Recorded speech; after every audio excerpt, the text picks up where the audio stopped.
Welcome to the Tech Talks Daily Podcast, where you can learn and be inspired by real-world examples of how technology is transforming businesses and reshaping industries in a language everyone can understand. Here is your host, Neil C. Hughes.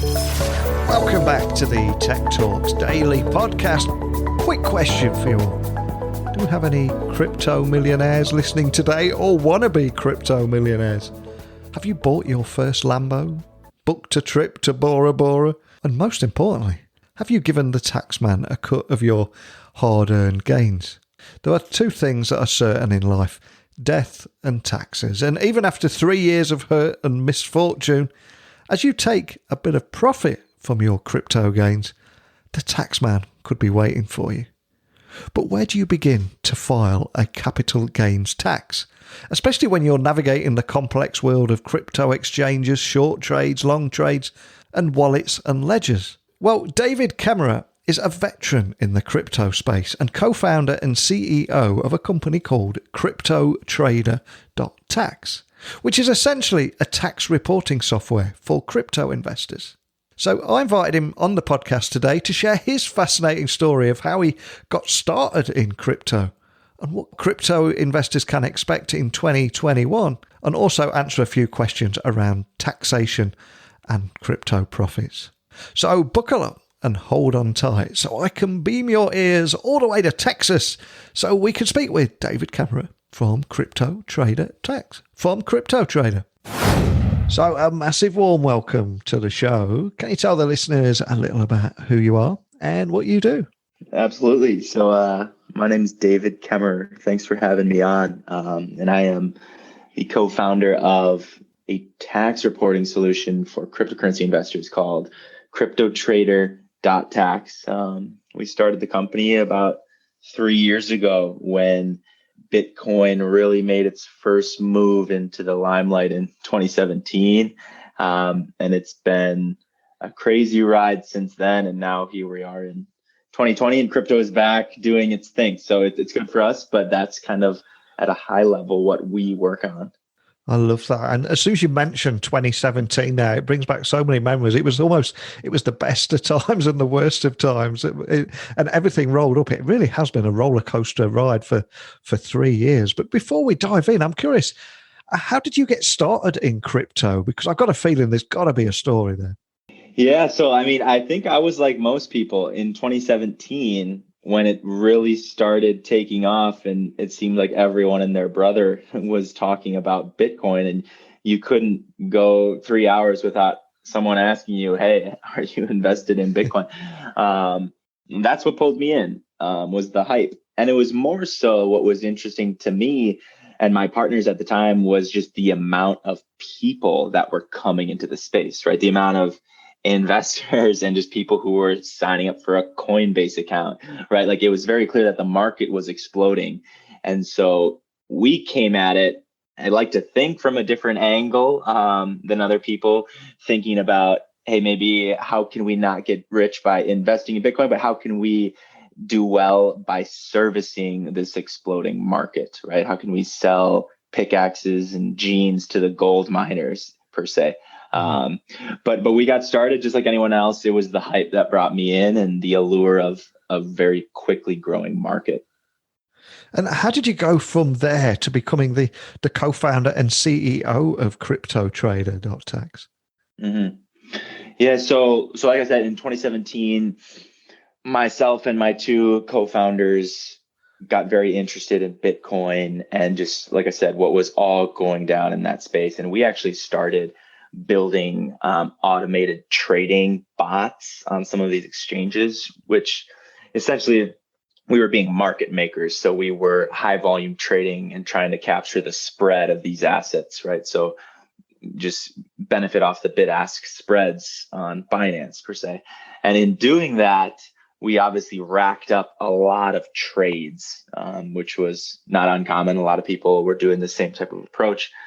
But inevitably, in doing this, we found out that every time we're trading one cryptocurrency for another, which we were doing a whole bunch of, that actually triggers a taxable event. And so I went down the tax reporting wormhole in crypto which a lot of people don't learn about until after they've invested. But really, it's treated just like stocks or investing in equities, right? Where, if you buy Apple stock for $100 and sell it a couple months later for $200, you have a $100 capital gain, right? And that needs to be reported on your taxes. It's just like investing in any other type of property. And so back in 2017, when we were high volume traders, we had so many of these quote unquote taxable events.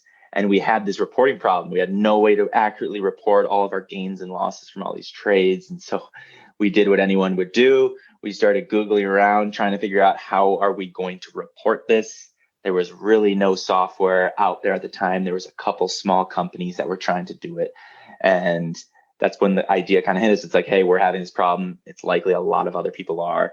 Let's stop writing trading software and let's build a tax reporting solution that literally just automates tax reporting for all of these cryptocurrency investors and traders. So it's a little bit long-winded, but that's how we got into it. Really, we just had the problem ourselves. And I think I should highlight, because we will have some people listening to us today that want to dip their toes into the world of crypto, but don't know where to start. And we only have to go back as far as, I think it was January 2019, and one Bitcoin was $3,500 and nobody was interested. But now here in the end of 2020, and as we record this, I think it's $23,000, and there's a big line of people wanting to buy in. So I don't know why they didn't buy in when it was $3,500. But what advice would you offer to anyone that's new to crypto listening now? Yeah, it's a good question. It's very easy just to get caught up in the hype, right? Yeah. And I think it's actually going to get way more hyped in the next 3 months. I think it's going to just keep going up. And it's none of this is investment advice, but I think with that, just you have to start out by just learning about it. Don't just invest because someone told you, hey, you can maybe make a lot of money. I mean, it's likely that, no one knows which way the market's going to go, right? And so, look into it, read about it. There's so much online about Bitcoin, about cryptocurrencies, about the DeFi move, decentralized finance movement that cryptocurrency and blockchain is going after it. I would start there, and then I do think it's worthwhile, sign up for a Coinbase account or Gemini and put a little money in just so you can watch it and pay attention. And then after all that, if you're very convinced that it's something that you want to invest in, maybe that's a good time to do that. But I would avoid just getting roped into the hype, because I think the hype is going to go crazy over the next 3 months. Yeah, I completely agree. And I think if we learn anything from 2017, it's do not advise anyone to do anything, because they'll come hunting you down afterwards. And don't believe all these self-proclaimed experts that seem to come out of nowhere and then equally disappear 3 months later. But on the subject of taxation, though, it will be different in every single country. But as a rule, when does a crypto trade become taxable? Yeah, so that's the good thing about crypto, is it's generally treated fairly similarly, even from geography to geography, country to country, in that it's like an investment, right? And most countries around the world, for investments, like stocks or like real estate or gold, if you put money into it and you sell it and make more than you put in, right, that capital gain is a form of income. And in most countries around the world, that income is taxable. So in the world of crypto, it's no different.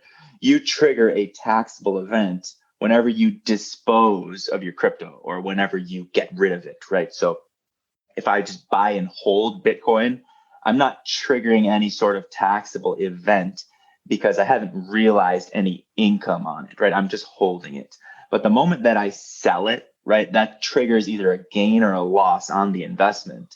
And that needs to be reported on taxes, right? That's taxable income. If it was a loss, it actually reduces the amount of money you owe to the government. If it's a gain, of course, you pay a percentage of tax on that gain. And so you trigger a tax reporting requirement whenever you dispose of your crypto. You can dispose of it again by selling it for fiat currencies like US dollars or pounds, euro, whatever it is. You can dispose of it by trading it for another cryptocurrency. So that does realize a gain or a loss on paper that needs to get reported. Or perhaps if you used Bitcoin to buy goods or services, right? That's a disposal. You're getting rid of your Bitcoin and you're realizing capital gains and capital losses. And for the vast majority of countries, especially developed countries, this is treated very universally. Now, there's slight variations in terms of, well, how is the capital gain calculated?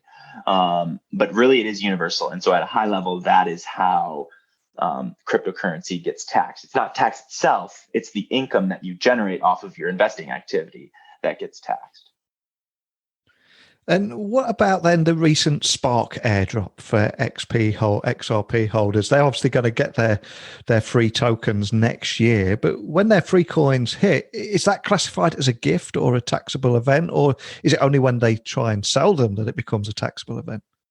Yeah, so here's where it gets a little bit more in the weeds. My examples before, we're trying to make it simple, of course. But so there's kind of two buckets that cryptocurrency income will fall into, is like how I like to explain it, right? If you, Neil, and I are just buying, selling, trading, right? That's investing activity. Again, it's when capital gains and losses apply. Yeah. But if you're earning cryptocurrency as a form of like income, let's say you're being paid for your jobs or your services that you provide in Bitcoin, that's taxable income, right? And you owe income taxes. It's quote unquote ordinary income. And so that's actually the bucket that airdrops fall into. The IRS classifies that as it's a form of income, not investing activity income, but just like income from your job. And so when these people receive this Spark airdrop, whenever they take custody of those tokens that they get airdropped, they recognize income for the amount of the fair market value of those tokens at the time that they took custody of them.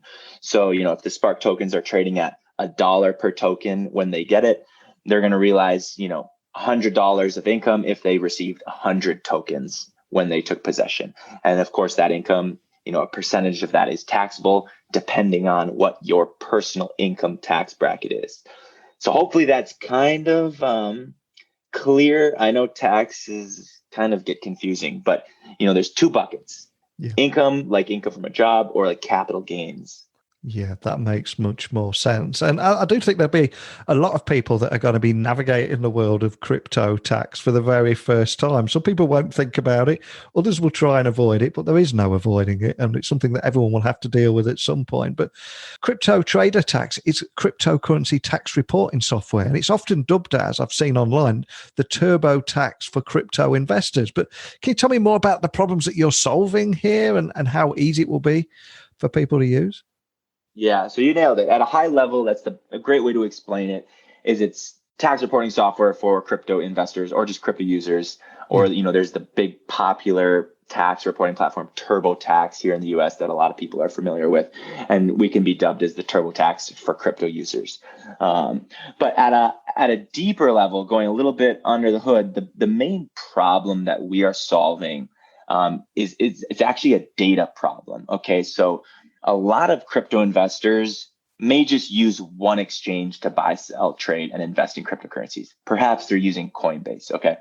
For those folks, their tax reporting is not going to be very difficult, right? Everything exists on Coinbase. It's going to be pretty easy to report what you did on Coinbase. But for a lot of other cryptocurrency users, the whole point of crypto is that it's fully transferable and decentralized, and that you can take your crypto that you bought from Coinbase and send it over to BlockFi, or you can send it into your hardware wallet that you custody yourself, or you can send it into a DeFi protocol like Uniswap and earn yield on your crypto and kind of put your money to work. Okay, quickly you can see that as you move your crypto around from wallet to wallet, the data gets extremely fragmented, okay? And so our job at CryptoTrader.Tax is to be able to pull in all of the data from every platform that you're using. It doesn't matter if it's a cold wallet that you use, doesn't matter if it's a centralized exchange, a decentralized exchange, or a smart contract on Ethereum. We pull in all of that data into your CryptoTrader.Tax account, normalize all of it, and then from there we can generate tax reports just with the click of a button that's looking at all of your transaction history data. So really, our value add is we build integrations with all of these platforms: Coinbase, Gemini, Uniswap, Maker, Compound. I could go on and on, right? And we integrate with them so that our users can just seamlessly pull in all of their historical cryptocurrency transaction data and then generate their necessary tax reports from there. So at a high level, right, the problem we're solving is a data problem. The tax reporting is actually very simple, right? The data is harder to get in a clean state. And if we do have anyone listening that's made significant gains over the last 2 months, and I do suspect there's going to be a lot of them, and they're not going to be wanting to hang on, they're going to want to take some profits this time after making mistakes in 2017. Can you walk me through what listeners can expect if they sign up and how they can get the most out of the platform? Mm-hmm. Yeah, definitely. And yeah, we're already seeing so many people come through who have just made incredible amounts of money just because what's happening right now in 2020. Yeah. Again, we don't intend this as any investment advice, but if you signing up, you can get started completely for free. It's simply you're going to walk through and connect whatever accounts you use, right? If you use Coinbase or Gemini or Uphold, right? You can connect your account, pull in all of your history, and make sure everything looks completely accurate. You can check out all your numbers, your profit and losses.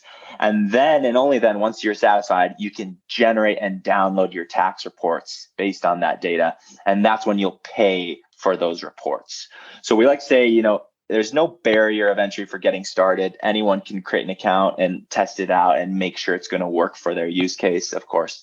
And then they'd pay for those tax reports. So that's kind of how it works. It's very simple. And we try to create just as easy of a user experience as possible. Again, we're the tax experts. We don't want our users to have to become tax experts to get their crypto tax reporting done. So we try to offload as much of that burden of knowledge off of them and onto us, and really just simplify that whole process. And of course, we are at the end of 2020 now, a time where very often we will look at the year ahead and try and predict the latest tech trends. And I want to, just for a bit of fun, like you said, this isn't financial advice, but if I ask you to look in at your virtual crystal ball, do you expect markets to pump in 2021? And do you think more people will have the nice problem of paying the taxmans a nice cut of their big profits? Or I could just simplify that question and say, when moon? But right, as crypto Twitter would say, when moon? Yeah. I really think so. You and I were talking just a bit before we started recording that 2020 really does look different than 2017, at least where we are now. And what I mean is that there isn't the hysteria and hype, and you actually have to still go look for the people who are celebrating Bitcoin hitting 23,000, right? Where in 2017, I mean, it was everywhere and it was mania. News programs were constantly saying, "Oh, Bitcoin, is new all-time highs, new all-time highs," and everyone you worked with who had no idea what crypto was saying, talking about Bitcoin, and it was just so clear that it was so overhyped. Right now, it's still pretty quiet. If you look at the Google Trends data of just the word Bitcoin searched or crypto, it's way lower than it was in 2017. And so just the money that has flowed into the space over the past 3 years, which is, of course, what's fueling this market, is much sounder money, right? It's actual large institutions. It's people who now truly have much more faith, belief, and knowledge of the industry, and that money is just staying in crypto.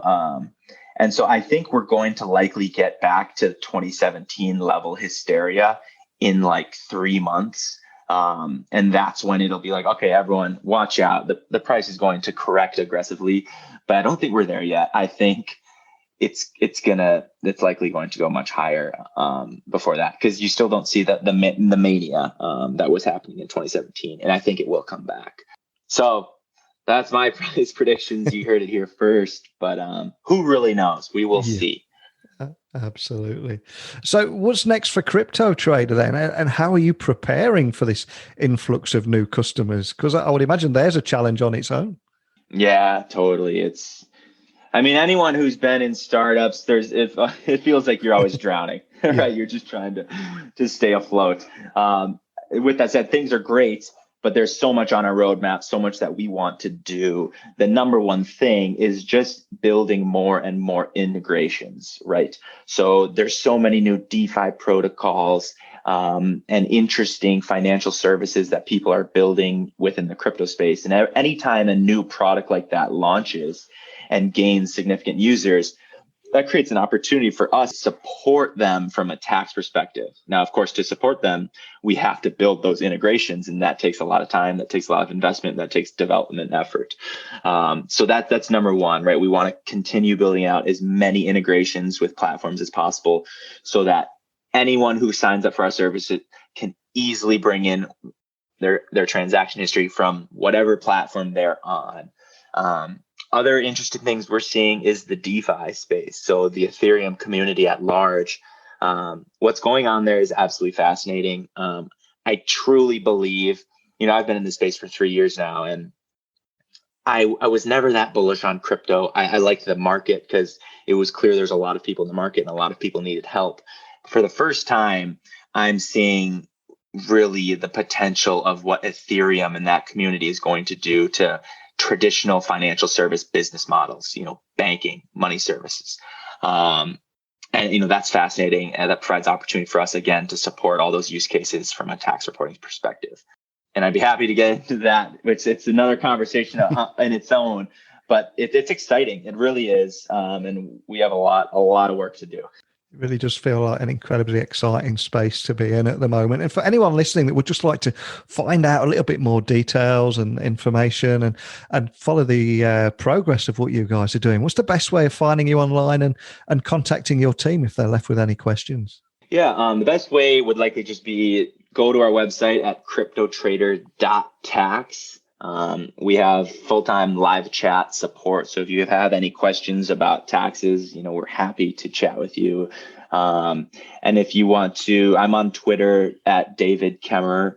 And I tweet as much as I can over there. So connect with me, connect with my team. We love to hear from everyone. And yeah, like you said, it's an exciting time to be in crypto. We will see how things shake out over the next 5 to 10 years. I think it's going to be pretty wild. And if it all goes well, are you meeting all your customers in Bora Bora for a big party? Is that going down? Yep, we're all buying yachts and we're going to sail out to the Caribbean and celebrate with everyone else in the space. Love it. Well, like you said, it is an exciting space at the moment, but people do need to do their own research and not get carried away with the FOMO. Absolutely.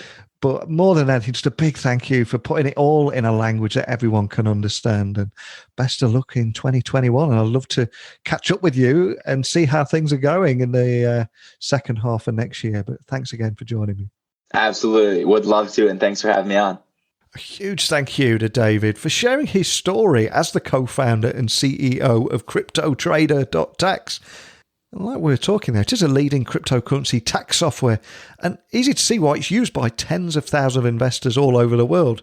And partnering with TurboTax to bring cryptocurrency tax reporting into the mainstream feels like a big step too. Although it feels similar to the 2017 bull run, it's equally very, very different at the moment. And it feels like established money coming into the game now. And the fact that we've stopped talking about crypto coins like they're our favourite sports team, well, we've pledged a lifetime alliance to it, has got to be a step forward too. But enough from me. I know it is a passionate community out there. I'd love to hear your thoughts, your insights, your experiences over the last few years. If you've got those battle scars from 2017 and now able to get some much needed gains, whatever it is, I'd love to hear your stories. In fact, I'll happily invite anybody listening onto this podcast. And all you need to do is email me now, techblogwriter@outlook.com. You get me on Twitter at Neil C. Hughes. Send me a message. I'll read it out on a future episode or come on the podcast for a longer chat. Whatever it is, I think we've got all bases covered. So a big congratulations to anyone that didn't refresh their Blockfolio or CoinMarketCap repeatedly throughout this conversation. I hope you'll join me again tomorrow. I've got another guest lined up, but if not, don't worry. I'm sure we will speak again soon. So a big thank you for listening. And until next time, don't be a stranger. Thank you for listening to the Tech Talks Daily Podcast with Neil C. Hughes. Remember, technology works best when it brings people together.